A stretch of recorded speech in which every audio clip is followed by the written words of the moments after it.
Good day and welcome to another edition of One-on-One with Swope Health. I am your host, Eric Wesson. Thanks so much for joining us. We've got a great show planned for you today, and we're glad that you tuned in and listened and can share the information that you hear here today. Joining me today is Miss Rebecca McKeel and Miss Claudia Taylor, and they are part of a GriefShare Ministry.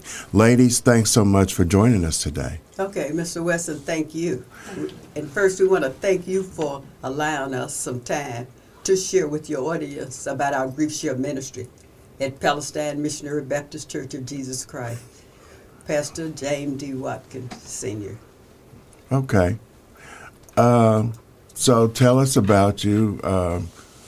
Miss McKeel, you were, are you born and raised in Kansas City? No, I'm really from Memphis, Tennessee, and some people still detect that southern accent. I'm from Memphis, Tennessee, but I've been here in the Kansas City area, metropolitan area, so long until now I feel like, okay, this is home now for me, yes. So you taught and were a principal? Yeah, I was, first I taught elementary school. Then I became a district resource teacher. After that, a vice principal. Then last, principal for years at Blenheim Elementary School. And it was at 75th and Prospect. And it is now senior citizen living activity now. Mm-hmm. Yes. Yeah. And that's where I first met you at, was at Blenheim. Yeah, Blenheim. You came over and spoke to my students, some of the programs when we had Career Day. Right. And they were so impressed with you. Yes. Absolutely. With your speech. So inspiring for them. Yes. Good. Claudia? Yes. So where are you from? I'm from Kansas City, Kansas, and Kansas City, Missouri. I attended school in Kansas City, Kansas, as well as Missouri. How'd you do that? Well, we moved. My elementary years where I was in Kansas City, Kansas, Wyandotte County. Then we moved to Kansas City, Missouri, and I went to Central High School. 8 years over there, the middle school and the senior high school. Then I went to Penn Valley, and then I went to Park University, UMKC, and St. Mary's. So how did GriefShare Ministry, and what is that really about? Okay, GriefShare Ministry is something that a vision of our pastor, James Watkins. He knew that, people die every day. Mm-hmm. And naturally, we needed some way to support them. And once they had some kind of seminar or something, I said, I really wish we had a GriefShare Ministry at our church. Because when my husband passed, I said I just had to go for some counseling elsewhere. Then others shared that same idea with him. So Pastor Watkins said, okay, we will have a GriefShare Ministry. And that's a program you purchase. You have to buy that program, the GriefShare Ministry. And it's a national program because I go online and we talk with other GriefShare leaders and facilitators and get ideas from them. And at Palestine, we have had our GriefShare Ministry now for 2.5 years. And a little history about it. People might ask, what is GriefShare? GriefShare is a Christ-centered, biblically based program that we bought into. And really, he purchased it, and we contacted counselors, and they checked back with us. And you have to abide by their guidelines. If not, your church's name will be removed from their roll. So it can be quite expensive, but it's worthwhile. And there are 3 essential components of this GriefShare Ministry. First is the video. And during the video, we hear from the experts, counselors, psychologists, authors, and pastors, and others. Then after the video, we break into small group discussions with our participants. And they discuss the video. And that's where they hear from each other, and that helps them with their healing. They're not ever forced to talk. We just sort of encourage them to talk, letting them know talking will help you with your healing. Then after the group discussion, we have a workbook. And look, I brought the copy of the workbook here with me, GriefShare workbook. And this is where they take it home with them, and they have exercises to do each day. And this, the workbook helps them hear from God, and that's through the scriptures. And we always go over each one each time. And when they register for our GriefShare Ministry, every participant is given a workbook. Mm-hmm. And the good thing about it is, as I talk to other lead facilitators and directors of their GriefShare Ministry, they charge a fee. When we order these workbooks, they're $20 each. And most others charge $20 each for it. And some charge maybe 50% off, $10. But I asked Pastor a number of times, do you want us to charge a fee? He said, no, we'll give it to them free. We just want them to come. So that's a blessing. They get their workbook free. And we do encourage them to come at least 3 times before they stop coming to see what it's like. And most times, if they've come at least 3 times, they end up staying the whole 13 weeks. And a few have come the first time, got their workbook. We didn't see them anymore. But we said, hopefully, they'll pick it up and read something in it. So he still wants us to give them the workbooks free. And we go along with that. Ms. Taylor, so what type of clientele or what type of people come in? Because grief counseling and the grieving process doesn't necessarily affect one age group, but all age groups. So what type of clientele do you all get? We have people of all ages, and all of them have experienced grief. But the most important part about it is all the facilitators have experienced grief as well. Mm-hmm. And so that's the way they can relate to the participants. And the participants, sometimes they're just really in a bad way. But after a while, they grow. The Lord helps them to grow where they can deal with their grief. When you say they're in a bad way when they start, what's an example? What do you mean? Okay, well, see, there are many ways. Maybe they have resentment or loss of appetite, avoid church, because many times they're church members, but they don't feel like going to church because of grief. Can't pray, angry. Sometimes they're angry with God, and they don't realize it. But the video shows them that there are other people experiencing the same problems they're experiencing. Mm-hmm. And it helps them to grow from that particular place where they are. Because actually, I experienced grief myself while I was in the GriefShare Ministry. Mm. And when my son died unexpectedly. And so then I could really experience the grief at the present time and how to move from it. You never move completely away from it, but you move. The Lord helps you to grow and deal with your grief. So both of you can answer this question. In that grieving process, is there a difference for somebody that maybe is in hospice and you're prepared for them to eventually pass versus somebody who suddenly passes? Is there a difference in that grieving process? Okay. And in our GriefShare Ministry, we have learned and we have made it known to the participants, and they know grief affects people differently, each one. And really, it's according to the relationship, you know. Some said maybe I grieved a short while for maybe their grandmother, but then they had a spouse and they grieved for years. So it's according to the relationship you have with that person, as well as, you know, men and women tend to grieve differently. Some hold it inward grieving, and women are maybe more emotional and outward. Mm-hmm. And that's by crying, you know, like she says, some are angry with themselves, their other relatives, and maybe even God, like she said. Why? Mm-hmm. Lots of questions. If I had done this, with, you know, this would he have died? I should have been there, you know, feeling guilty. So those are all common responses and emotions. Guilt, anger, angry at God. Why did you take this person from me? Mm-hmm. He was doing well. I loved him. He was a Christian doing right. But then we finally help them realize all our days are numbered, you know. And really, we said grief is not an event, it's a journey. In the title book, and you're on this journey, and sometimes you give them an example. Maybe you're traveling somewhere, you might see a detour, you have to turn around and go another way, and that's how grief is.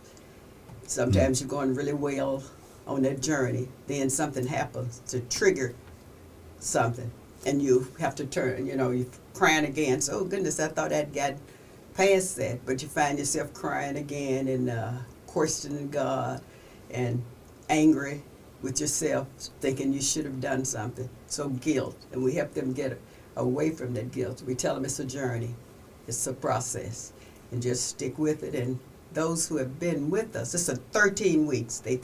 We ask them to come 13 Saturdays, and it's 10 to noon. But we have seen so much progress. Some come back the second time for 13 weeks. And we have 3 ladies who are completing the third 13-week cycle. They keep coming back. And, you know, we never tell them you have to stop coming after the first. Come as long as you need it, as long as it's benefiting you and helping you along your grief journey. And they do it, yeah. So do you think in the Black community, because we oftentimes talk about health, mental health issues, do you think that these type of programs are beneficial in the Black community? Because sometimes, like you said, a lot of times people have a tendency to stuff the feelings that they have about losing a loved one. And, you know, when you look at the homicide rate in Kansas City this past year, and already this year with so many young people, and you have kids going to school, and it's like, where's little Ronnie at? He's not in school anymore. Well, he got killed, and it kind of seems like they're, okay, well, business as usual. So do you think these type of programs would be beneficial in the school district? I think so, because we have learned grief affects your entire body. Physically, mentally, emotionally, and relationally, yes. And that's why they have this acronym for us, DEER, drink water, E, you know, exercise, continue to exercise. And the other E, what? I want to say something about that. Okay, go on and talk on that. Many times younger children, or you said the children, many times children do not realize what's going on. They're dealing with trauma. So GriefShare, there is a program for children that are suffering from grief. And many times people are ambushed by grief. All of a sudden, they could be in the grocery store, if a child's sitting down writing, this all of a sudden, it just hit them. And it's called ambush by grief. And so in the Black community, it is definitely needed. I've talked to some of our participants that was with us the first year. They have not returned. And some of them are telling me they feel like they need to return, but there's so much going on in their life at this particular time that they cannot return. But they said maybe after a while they'll be able to. And we want all of them to come back if they need it, because it's a program that I had experienced 5 deaths in my family before I started GriefShare. Then after the 4, my son got killed, and so then it was 5. And it does help you to build strength, because the Lord is working with you. And we do not say that when a person attends Palestine Missionary Baptist Church GriefShare program, they're expected to join the church. No, that's not what we expect them to do. GriefShare is separate, so we expect them to just stay as long as they need it, and it's free of charge. And children, there is one GriefShare Ministry for children. We just work with adults because we know children grieve differently. Right. And it's then if a child's, we might say a child's father passes, they would have to talk to them really on their level, according to their maturity level. If they're younger, you know, you would talk to them for that level they're on. Then teenagers could handle even more so than that. And that's why we haven't ventured into children yet. We just want to stick with adults, yeah. And that helps them, yeah.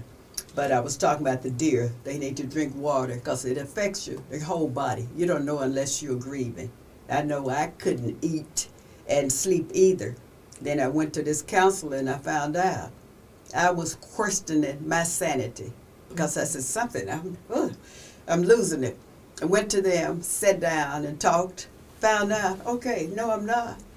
They have the same, they're going through what I mentioned it now. So I'm saying, and deer, they said, drink water, eat properly, all of those things. Then eat, exercise, then really rest and sleep.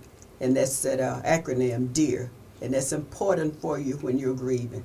And so we have to tell them, stick with that. And spiritually, go to God with your problem.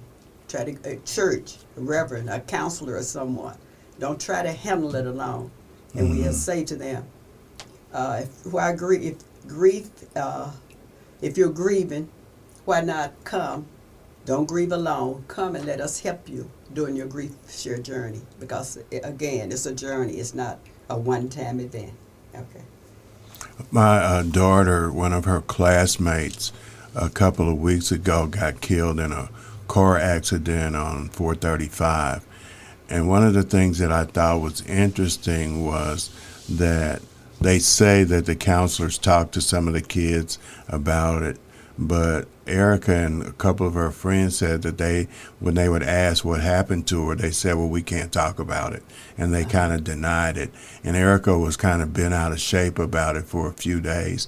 And you know what she said she did to help her, kind of cope with it? One, we always talk at dinner at our house. We like the cleavers, so to speak.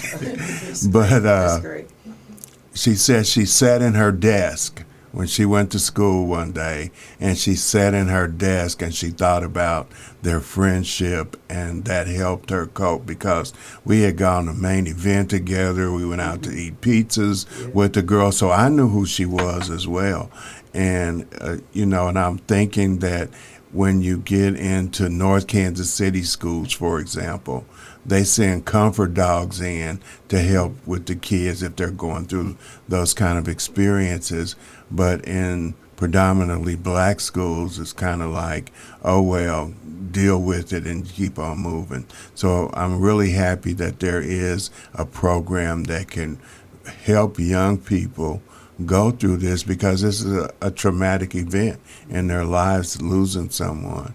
You've been to elementary school with them, you've been to junior high school with them. It's like they're a part of your life, and then suddenly they're gone, and nobody says anything to you about it. So I'm glad to know that there is some programs out for young people as well, especially in this day and age.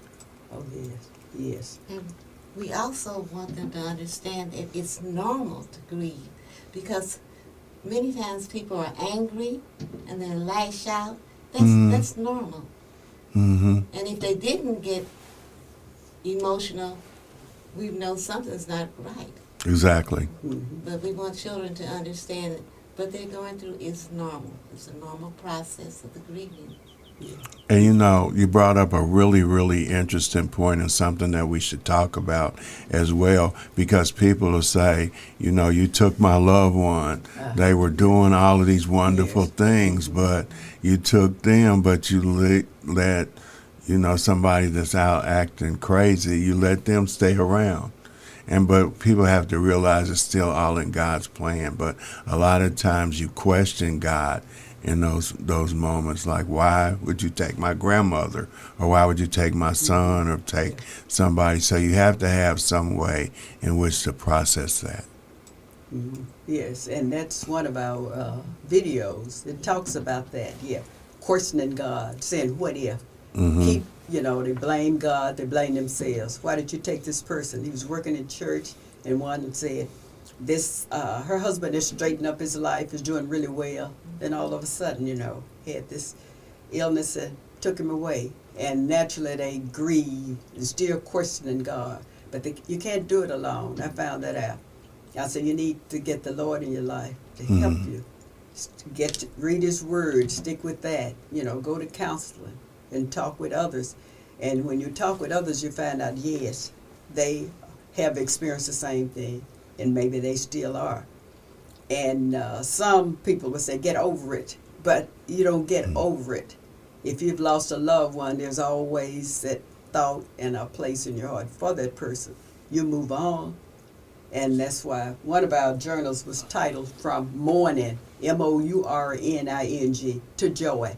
And that's our long-range goal. We want them, they're mourning now, we want them to get to joy. And we have seen that in some of our participants. They come, they don't talk, angry, very angry, rage, because of how some of the family members treated them when that person passed. Then later, the second session, I noticed they start talking more, and now in the third, oh goodness, they have prayed. We have prayed with them. We have a prayer box we put on the table there, and they can, and just a little index card, and they write what they want us to pray about for them. They don't have to put their name, just anonymous. Just let us know. As we pray for all of you all the time, and we have seen growth, and that makes us feel good, because they started laughing and smiling, and I thought, oh, she smiled.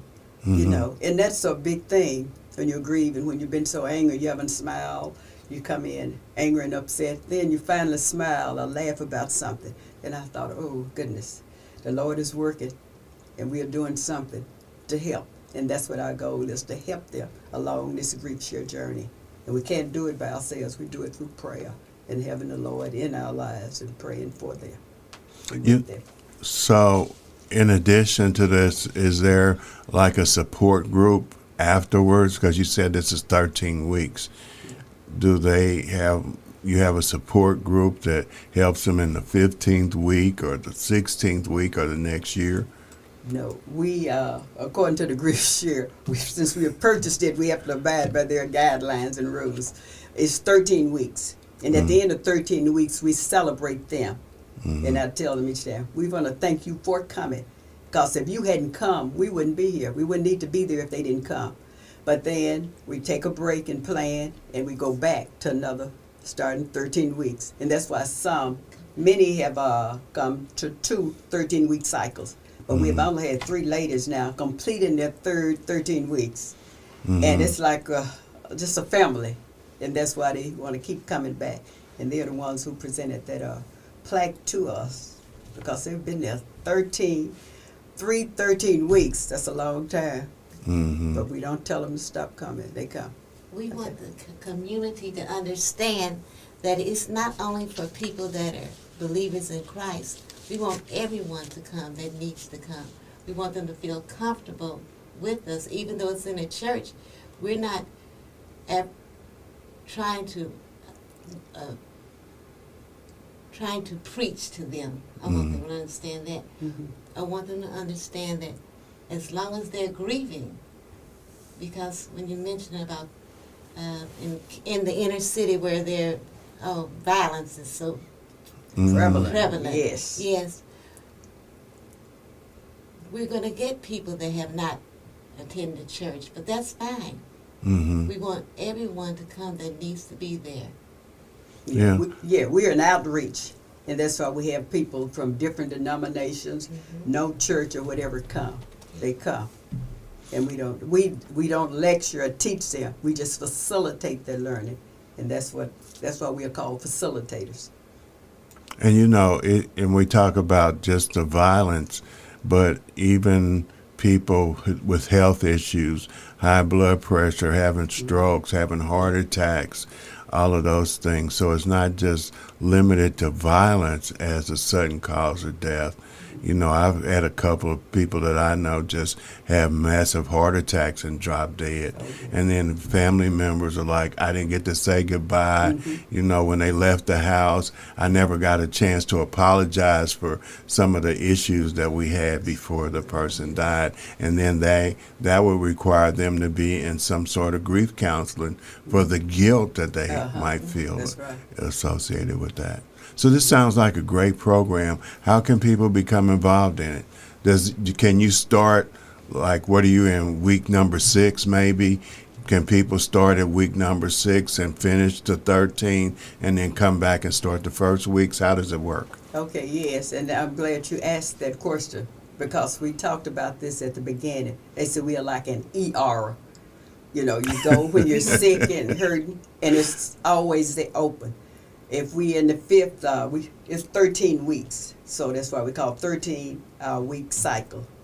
And they can come anytime. If they don't come the 1st, they can come the 5th, 6th, 7th, anytime. It's always open for them. Anytime they want to come, and we'll give them a workbook. And some who have come in later always come repeat it again. They come back for the second 13-week cycle. Yeah. So anytime they want to come, we welcome them. We had one who's an atheist, and they came around and said, well, can he come? I said, by all means. Yes, we need him. And he said he probably can be a Caucasian. He said, I probably won't. I might not come back, so don't give me a workbook. So we did let him use a workbook while he was there and looked in it. But I noticed he had a tissue dabbling his eyes. And I said, yes, everyone is welcome. We're an outreach, no matter where they are, whatever. We want them to come. Yeah. Okay. How can they get in touch with find out about it? Some have gone online. This is a national. They have gone on the GriefShare Ministry line, and they'll put in a zip code near their home, and they will direct them to us. Or they can call the church's office, Palestine Missionary Baptist Church of Jesus Christ, and the phone number is 816-921-6009, and tell them. And that's what the Secretary of Church has done. That she would direct them to me. And I would tell them 10 o'clock to noon each Saturday. And they could come, and they could register then once they come. And that's it. It's easy.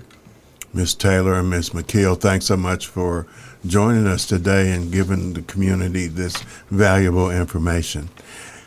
As always, I have the greatest viewing audience in the world. Till next week, remember, tough times don't last, tough people do. Until next time, peace.